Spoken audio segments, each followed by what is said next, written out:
Hey, what's up, everybody? BDL44 coming at you with another video. All right. So I just read somewhere. I don't know how much validity this holds, but for the sake of the fact that it's going around, I figure I'll address it. There seems to be a divide in Los Angeles, according to this person who's quoting this. Consider it hearsay that LeBron James is preferring a Kyrie Irving deal, and some people in the Laker organization prefer a Pacer deal that gives us Buddy Hield and Miles Turner.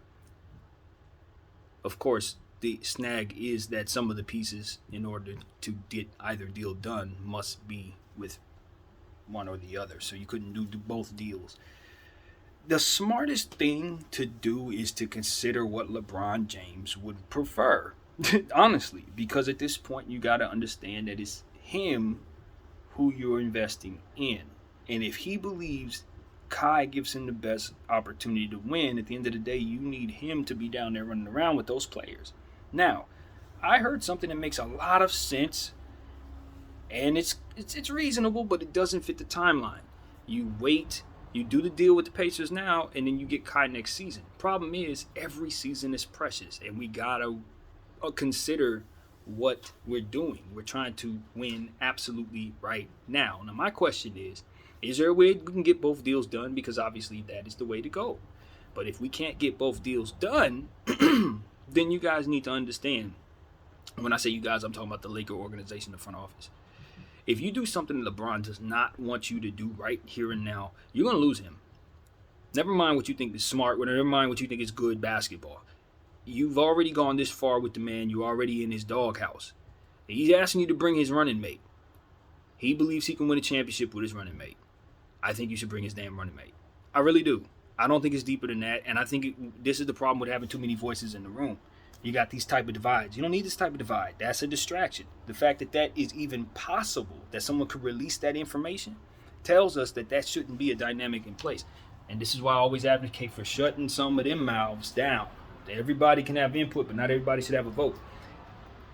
Kai is coming into our arena trying to tell us, hey, he wants to be a Laker. If somebody that much talent wants to be on your team, the best thing to do is bring him to you. Now, do I see the fruit in bringing Buddy Hield and Miles Turner? Yes. For the basketball floor, that's a lot of shooting. And Miles Turner, with his size, that's an upgraded center we need. So I'm not listening to just the Kyrie plus side of things and saying that's the only way to go. This makes sense. And those who are saying we should do it, they are thinking clearly, especially consider the history of Kyrie Irving. But what I'm telling you is Kyrie has a very, very, very special talent. And LeBron James has a very, very special talent. And both of those guys want to be on our team. And I'm telling you, if we don't bring those two together, we'll have both of them gone very soon. So we can be left with Buddy Hield and Miles Turner after they leave, if you like. And you can see how far that takes you. Or you can play the game smart, bring Kai to LA and be done with the nonsense. Like literally, be done with the nonsense. Listen, you guys know how I feel. I'm always going to go with what makes sense for the Lakers. And to be honest with you, I was on board with bringing in Russell Westbrook last year. So I'm not always right. I'm really not. And 2 is always better than 1. Don't get it twisted. But what I'm looking at is Miles Turner's injury history. That's key. Because he has missed a lot of last season. Even though we saw him ball out at the beginning of the season last year. And he's probably in good shape, ready to go right now. He's also a little long in the tooth. And the Pacers are ready to let go of him after a long time of him being there, which means they are aware that he's headed in a different direction. So, because I see the team that's had him all this time finally ready to move on from him and going in a different direction, that means that I'm not so quick to walk away from a player like Kyrie Irving to bring him in. I'm not doing that. Now, I respect what he can bring to the table based on the fact that he can spread the floor and block shots and rebound and help us. But if he's going to be yet another injury-prone player in that front court, we're still going to find ourselves relying upon the same players that we're ultimately trying to dilute our front court from having to rely upon. You want to get a more stable player in that situation. Now, granted, I like his ability to stretch the floor. He's a really, really dynamic three-point shooter and shot blocker. Do not get it twisted. I would love to acquire Miles Turner, but not at the expense of acquiring Kyrie Irving. Absolutely not. Now, as far as Buddy Hield is concerned, I like Buddy Yield a lot, but I think at this point we are overrating him to a degree. Buddy's one of those guys where if he's not going off, he's going cold. It's quiet as a church mouse. Now that some of that has to do with Sacramento, some of that had to do with where he was at in his development. I think some of that had to do with the specifics of what it is he was being asked to do in certain situations and the inconsistency of the role and all of these different things. But bottom line is we're asking him to come in and be something like Malik Monk last year.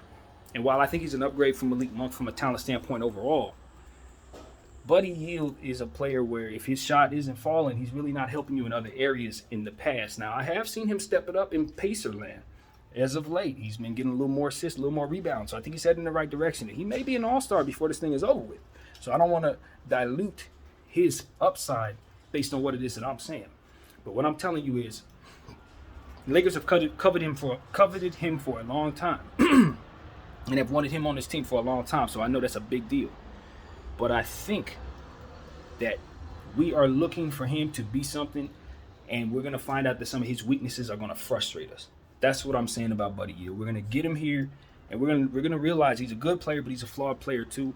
And some of those flaws are going to frustrate us, especially as it pertains to wanting him to do more. Defensively, he's not going to do that. Ball movement, stuff like that, I have questions. Consistency in scoring. Some nights he gives you 8. Some nights he gives you 30. Some nights he's going to go 100% from behind the 3. Sometimes he's going 0 for 8. And it's like, because I've paid attention to his fantasy basketball value. You guys know I play fantasy basketball a lot. I've paid attention to him. He's barely ownable as it pertains to being somebody that you want to get a lot out of. Barely ownable. Now, that may not translate to bad things on the floor at all, especially for our system. Nothing to do with that. But what I'm saying is value for value. You got to be careful. That's all I'm saying. Buddy Yield's a good three-point shooter, fantastic three-point shooter. But I think there's still levels for him to develop. And I still wonder if some of what we saw is just who he is or just stuff he had to develop out of. It's a lot of questions. I haven't had them answered yet. So I like those 2 players. I would love to acquire those 2 players. If I can have all 3 of these players, I will be happy to have all 3 of them. They can definitely make us a championship team if we get all 3 of them. In my opinion, we'd be right up there. But if I have to choose between Kyrie Irving and those 2 players, I'm going to take Kai because I know that's going to not only provide a certain level of gifted elite skill on this team, but also it's going to make for a certain level of certainty as it pertains to what's possible. They've already won together. Him and Bron, they've done it. Championships. Not just maybe, they are good pairing on paper. No, we're talking about Cleveland. They went to the finals every year for a little bit. So it was built around those 2. And they didn't have no AD. We do. So it's not a question about whether or not you want to get a little deeper. Obviously, Turner and Buddy Yield gives you that shooting dynamic that definitely makes us a winning team. So please keep that in the forefront of your mind. Those are great pieces for us. And we need that. But if you have that instead of Kyrie Irving, you're not special as we're trying to be. You're not. You're good. You're deep. You're as good as LeBron and AD make you. Injury to AD, injury to Turner. You're relying on Bron and Buddy Yield and a few other players that are not going to be good enough to get you very far. If AD goes down and you're left with Bron and Kyrie Irving, you're still winning.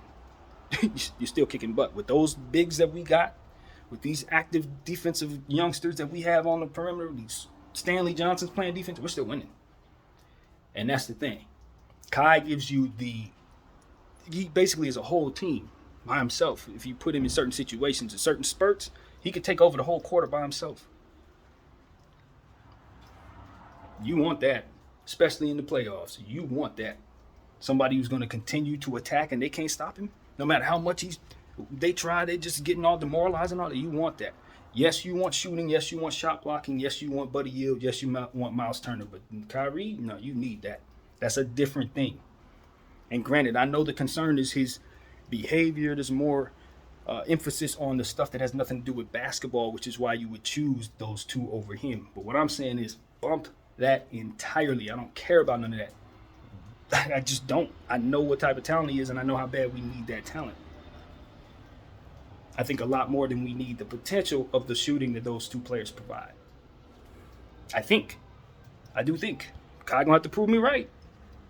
You know what I'm saying? I'm going out on a limb. I think.